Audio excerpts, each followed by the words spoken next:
Hi friends, welcome to my channel. बहुत बहुत स्वागत है आप सभी का। तो फ्रेंड्स, आज हम 36 चेस्ट साइज के लिए कटोरी ब्लाउज की कटिंग कर रहे हैं। यहाँ पर मैं आपको पेपर कटिंग बता रही हूँ। यूजुअली हम पेपर कटिंग करके ही कटिंग करते हैं, क्योंकि हम अगर कपड़े पर कटिंग करते हैं तो कपड़ा बहुत ज़्यादा लगता है। और जो भी बिगिनर्स होते हैं वो पहले कपड़े पर ही पेपर पर कटिंग करते हैं, देन वो कपड़े पर कटिंग करते हैं, जिसकी वजह से गलती होने के चांसेस बिल्कुल भी नहीं रहते। तो इसके लिए पेपर जो है मैंने यहाँ पर डबल फोल्ड रखा है, क्योंकि दोनों भी पार्ट जो है हमारे एक ही साथ में अलग होंगे। तो इसीलिए पेपर को सबसे पहले आप डबल फोल्ड रख लेंगे। अलग अलग कटिंग करने से बच सकते हैं और टाइम भी थोड़ा सा कंज्यूम कम होता है इसमें। तो यहाँ पर आप किसी भी साइड से ब्लाउज़ की हाइट को नाप सकते हैं, यहाँ से या फिर यहाँ से। ठीक है, आपको जो भी परफेक्ट आने वाला ब्लाउज़ होगा उस ब्लाउज़ की यहाँ पर हाइट नापेंगे एंड देन उसमें हम मिलाएंगे 1.5 या 1 इंच एक्स्ट्रा। ठीक है, वो आप अपने हिसाब से मिला लेना, क्योंकि नीचे एक ही इंच एक्स्ट्रा लगता है, बहुत ज़्यादा मार्जिन नहीं लगता है। तो मैं 1 इंच एक्स्ट्रा लेकर चल रही हूँ यहाँ पर। तो ब्लाउज़ की हाइट सपोज अगर 16 इंच है तो 17 लेना है, 14.5 है तो 15.5 लेना है। 1 ही इंच एक्स्ट्रा यहाँ पर हम मिलाएंगे। तो यहाँ पर मैं ब्लाउज़ की हाइट को 15.5 इंच के ऊपर रख रही हूँ। वैसे ब्लाउज़ सील कर 14.5 इंच का बन जाएगा। तो यहाँ पर हम बना रहे हैं अभी 36 चेस्ट साइज़ के लिए। तो इसके लिए यहाँ पर गले की चौड़ाई को हम यहाँ पर रखेंगे 3.25 इंच के लिए। ठीक है, और शोल्डर पट्टी की जो चौड़ाई होगी इसको हम रखेंगे 3.25 इंच के लिए। इस तरह से यहाँ पर हम आर्मोल ले लेंगे। आर्मोल को 6.25 इंच के ऊपर रखेंगे। 6 या 6.25 इंच के ऊपर आप रख सकते हैं आराम से, कोई प्रॉब्लम नहीं होती है। तो इस तरह से 6.25 इंच के ऊपर आर्मोल को इस तरह से हम रखेंगे। इसके बाद टेप को हम इस तरह से सीधा रखेंगे। जहाँ पर हमने आर्मोल का निशान लगाया इसको हम इस तरह से कर देंगे। और यहाँ पर आपको 36 का फोर्थ मतलब कि चौथा हिस्सा यहाँ पर लेना है। तो यहाँ पर 36 का फोर्थ भाग होता है 9 इंच। ठीक है, 9 इंच यहाँ पर मैंने इस तरह से मार्क कर लिया। अब इसके अंदर आप मार्जिन को ऐड कर सकते हैं। एक इंच, 1.5 इंच, 2 इंच तक, 2.5 इंच तक मार्जिन को ऐड किया जा सकता है। बहुत ज़्यादा मार्जिन ऐड करने की ज़रूरत नहीं पड़ती है। मैं यहाँ पर 2 इंच को मार्जिन रख रही हूँ। तो यहाँ पर ये 11 इंच के लिए मैं मार्क कर रही हूँ। ये जो मार्जिन है हमारा 2 इंच का, ये हमारा एक्स्ट्रा यहाँ पर मार्जिन हो जाता है। अब देखो, यहाँ 2 इंच एक्स्ट्रा लिया हमने। अब जाते हैं नीचे की साइड में, जहाँ पर हमने हाइट को पूरा नापा है। ठीक है, यहाँ पर हम इस तरह से टेप रखेंगे और ऊपर जैसे आपने लिया है यहाँ पर 11 इंच के लिए, तो यहाँ पर हम लेंगे 10 इंच के लिए। ठीक है, 1 इंच कम करके लेंगे, क्योंकि हमारे कमर का जो हिस्सा होता है ये हमारा छोटा होता है हमारी चेस्ट साइज से। या तो फिर आप कमर का हिस्से का चौथा हिस्सा लेंगे, आप उसमें 2 इंच मिला लेंगे, एक ही होता है। लेकिन इतना सब कुछ याद रखने के लिए थोड़ा मुश्किल लगता है। तो यहाँ पर आपने जितना लिया है, सपोज यहाँ पर आपने 11 इंच लिया है, तो आप यहाँ पर ये जो मार्जिन है इसको लेंगे आप 10 इंच के लिए। ठीक है, अब ये जो हमने इस तरह से मार्जिन यहाँ पर लिया है इसको हम पहले सीधा जोड़ेंगे और यहाँ से जो लिया था इसको हम जोड़ेंगे इस तरह से तिरछा। ठीक है, आपको इतना करना है।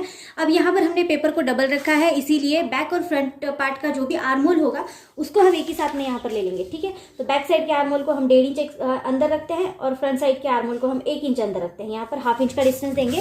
पेपर को हल्का सा आपको इस तरह से घुमा कर लेना है, क्योंकि हमको यहाँ पर गोलाई लगानी है। अब देखो, सबसे पहले हम बैक साइड वाला आर्मोल यहाँ पर ले लेंगे। अब लेंगे हम फ्रंट साइड वाला आर्मोल। ठीक है, तो यहाँ पर मैं फ्रंट साइड के लिए मार्क कर रही हूँ इस तरह से। तो दोनों आर्मोल हमने यहाँ पर ले लिया है।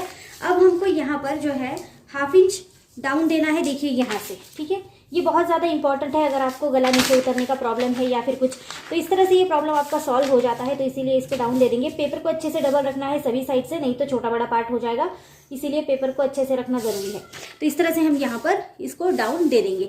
अब फ्रेंड्स, यहाँ पर हम बेल्ट के लिए निशान लगाएंगे।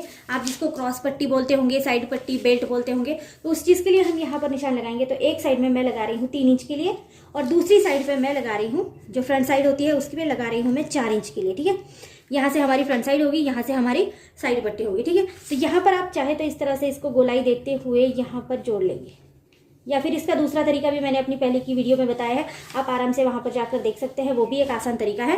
तो इस तरह से हमने बेल्ट के लिए निशान यहाँ पर लगा दिया। अब हमको कटोरी के लिए निशान लगाना है, बहुत ज़्यादा इंपॉर्टेंट है, आपको याद रखना है।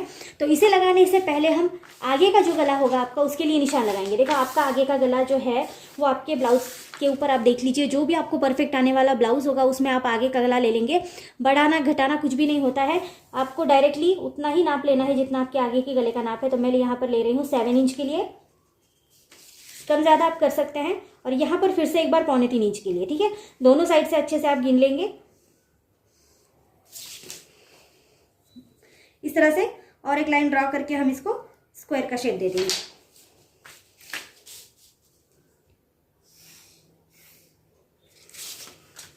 अब देखो यहाँ पर आप कोई भी निशान लगा सकते हैं गले में, आपको जो भी पसंद आ रहा है।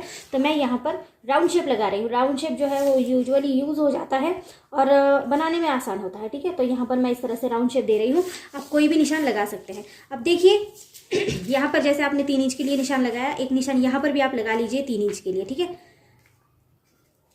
अब आप टेप को इस तरह से रखेंगे और यहाँ पर आप 6 इंच का निशान लगाएंगे। 6 इंच ये हमारी कटोरी का निशान है, आप याद रखेंगे। इस वाले 3 इंच के निशान से हमने यहाँ पर 6 इंच का निशान लगाया है। 6 इंच से ज़्यादा कटोरी नहीं लेनी है। 36 साइज़ के लिए हम 6 इंच की कटोरी लेंगे और जैसे जैसे साइज़ आगे बढ़ेगी, जैसे 38 के लिए भी 6 चलता है, 40 के लिए भी 6 इंच का चलेगा और 44 के लिए 42-44 के लिए आपको 6.25 इंच की कटोरी लेनी पड़ेगी, ठीक है। तो 40 तक आप 6 इंच की कटोरी को आराम से रख सकते हैं। तो यहाँ पर 6 इंच की कटोरी के लिए मैंने नाप लगाया। अब देखिए आर्म होल जो है हमारा, यहाँ से हमको लगाना है 1.25 इंच के ऊपर एक निशान, ठीक है। और जहाँ पर हमारे गले का हिस्सा है वहाँ पर हम लगाएंगे 1/2 इंच के लिए निशान। अब देखो यहाँ पर आपको 3 निशान दिखाई दे रहे हैं। तीनों भी निशान जो है हमको जोड़ देने हैं। तो यहाँ पर ये तीनों भी निशान हम इस तरह से जोड़ेंगे, देखो इस तरह से, ठीक है। ये निशान थोड़ा ऊपर नीचे हो सकता है, जहाँ पर आपने लगाया है इसको थोड़ा ऊपर नीचे कर सकते हैं आप। तो यहाँ से हम इस तरह से निशान लगाएंगे। इसको बिल्कुल गोलाई में लगाना ज़रूरी है। तो इस तरह से हमने निशान लगा दिया है और अब यहाँ पर हमारी जो मार्किंग है वो पूरी हो गई है, फ्रंट और बैक दोनों साइड की, ठीक है। तो अब इसकी कटिंग कर लेते हैं। कटिंग भी बहुत ज़्यादा आसान है, बिल्कुल भी मुश्किल नहीं है। तो नीचे की साइड से यहाँ से कटिंग करना शुरू करेंगे, ठीक है। तो ये देखिए यहाँ पर हमने कटिंग कटी।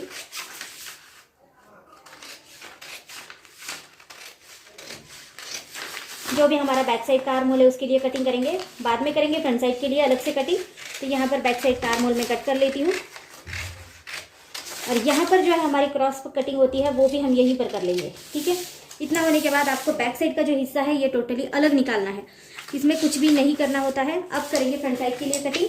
तो सबसे पहले आपको बेल्ट साइड का निशान लगाना है। देखो ये जो है आपको अच्छे से गोलाई में कट करना है बेल्ट साइड को, इस तरह से।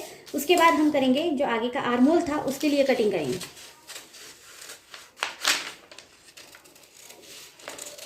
अब जो आगे का गला था उसके लिए कटिंग करेंगे। मैं सभी साइड की कटिंग इसलिए बता रही हूँ क्योंकि आपको कहीं पर भी गलत ना हो और अच्छे से आपकी जो कटिंग है वो हो जाए, ठीक है। और यहाँ पर लास्ट में हम करेंगे कटोरी साइड के लिए कटिंग। तो ये भी आपको अच्छे से करनी है। ये देखिए इस तरह से राउंड शेप आपको लगा देना है, यहाँ लाकर छोड़ देना है, ठीक है। तो ये हमारी फ्रंट साइड के लिए यहाँ पर कटिंग हो गई है। लेकिन हम कटोरी को आगे बढ़ाते हैं किसी अलग पेपर के ऊपर, सेम तरीके से आगे बढ़ाएंगे जैसे हर कटोरी के लिए हम बढ़ाते हैं। तो इसके लिए आप पेपर ले लेंगे। देखो यहाँ पर मेरे पास है ना एक बचा हुआ पेपर है, ठीक है। कटोरी को बढ़ाने के लिए आपको कोई भी ऐसा पेपर लेना है जहाँ पर आपको जो जगह है वो साइड में सब तरफ से रहे। तो ये कटोरी जो है इस तरह से आप पहले फोल्ड करेंगे। कटोरी का जो भी सेंटर पॉइंट होगा उसको आप यहाँ पर इस तरह से कट करके मार्क कर लेंगे, ठीक है। ये बहुत ज़्यादा ज़रूरी है। अब देखो यहाँ पर आपको कटोरी को इस तरह से चिपका देना है, ठीक है। चाहे तो आप इसकी आउटलाइन दे सकते हैं, चाहे तो इस तरह से पिन अप करके कटोरी को यहाँ पर लगा दे सकते हैं। इससे क्या होगा कि आपको पता चलेगा कि आपको कहाँ कहाँ से इसका मार्जिन रखना है, ठीक है। अब देखो यहाँ पर हमने कटोरी को इस तरह से लगा दिया। अब हम इसको तीनों साइड से मतलब कि 3 डॉट से बढ़ाते हैं, तो वही तरीका हम यहाँ पर यूज़ करेंगे। ये इसका फर्स्ट डॉट होगा, ये इसका सेकंड डॉट होगा और ये इसका थर्ड डॉट होगा, ठीक है। तो यहाँ से और यहाँ से तीनों साइड से हम कटोरी को 1.5 मतलब कि 1.5 इंच के लिए बढ़ा रहे हैं। तो यहाँ पर सबसे पहले इस वाली साइड से 1.5 इंच के लिए बढ़ाएंगे, यहाँ पर मार्क कर देंगे, ठीक है। अब सेंटर पॉइंट से नीचे बढ़ाएंगे 1.5 इंच के लिए, यहाँ पर मार्क करेंगे। साइड पॉइंट से 1.5 इंच के लिए, और ये जो हमारे कोने के पॉइंट है इसको हम 1/2 इंच के लिए बढ़ाएंगे, ठीक है। आधा इंच के लिए यहाँ से, आधा इंच के लिए यहाँ से, क्योंकि ये हमारा सिलाई मार्जिन रहेगा। अब देखो यहाँ से हमने आधा इंच बढ़ाया ना, वहाँ से आपको यहाँ तक इस तरह से जोड़ना है। इसके बाद यही पॉइंट आपको नीचे की साइड से इस तरह से तिरछा जोड़ना है जहाँ पर आपका सेंटर आता है, ठीक है। फिर सेंटर से आप ऊपर इस तरह से जोड़ेंगे और अब आपको यहाँ से यहाँ तक इसको गोलाई में जोड़ना है। जैसे हमने पहले कटोरी को जोड़ा था ना, सेम वही तरीके से आपको गोलाई देनी है। यहाँ तक कटोरी को लाकर अब छोड़ देंगे, ठीक है। ये देखिए इस तरह से। अब यहाँ पर हमारी कटोरी जो है वो बढ़ गई है। अब एज इट इज़ कट करेंगे जैसे भी हमने इसकी मार्किंग करी है। तो देखिए फ्रेंड्स, इस तरह से मैंने इसकी कटिंग कर दी है। हमारा फ्रंट साइड का जो भी हिस्सा था वो बिल्कुल तैयार है। हमने पहले से ही बैक साइड के लिए भी कटिंग कर ली है। अगर आपको चाहिए स्लीव्स की कटिंग तो आप मेरे वीडियोस में जाकर देख सकते हैं। अलग अलग साइज के लिए मैंने स्लीव्स कटिंग को अवेलेबल करवाया है और अलग अलग पैटर्न में मैंने इसको कट भी किया है, स्टिच भी किया है। तो आज हमने जो है वो 36 चेस्ट साइज के लिए कटोरी ब्लाउज की कटिंग करी है यहाँ पर। अगर आपको वीडियो पसंद आती है तो आप जरूर चैनल को लाइक कीजिए, शेयर कीजिए, सब्सक्राइब जरूर कर लेना। इसकी स्टिचिंग जरूर देखना, मैं आगे आपको इसकी स्टिचिंग भी बता दूंगी। कपड़े पर आप कैसे कट करेंगे, आपको क्या क्या करना है, अस्तर वाले फैब्रिक के लिए कैसे करना है, वो सब भी बताती रहूंगी। अगर स्लीव्स की किसी भी पर्टिकुलर स्लीव्स की आपको कटिंग चाहिए तो आप मुझे कमेंट्स कर सकते हैं, वहां पर मैं आपको कटिंग भी इसकी अवेलेबल करवा दूंगी, बहुत ज्यादा आसान तरीके से बता दूंगी। तो आज की वीडियो में अगर आपको कोई भी प्रॉब्लम लग रही है तो भी आप कमेंट में मुझे पूछ सकते हैं। तो आज की वीडियो अच्छी लगती है तो मुझे सपोर्ट इस तरह से करते रहना, आपका प्यार देते रहना। So thank you friends video को पूरा देखने के लिए। Thank you so much.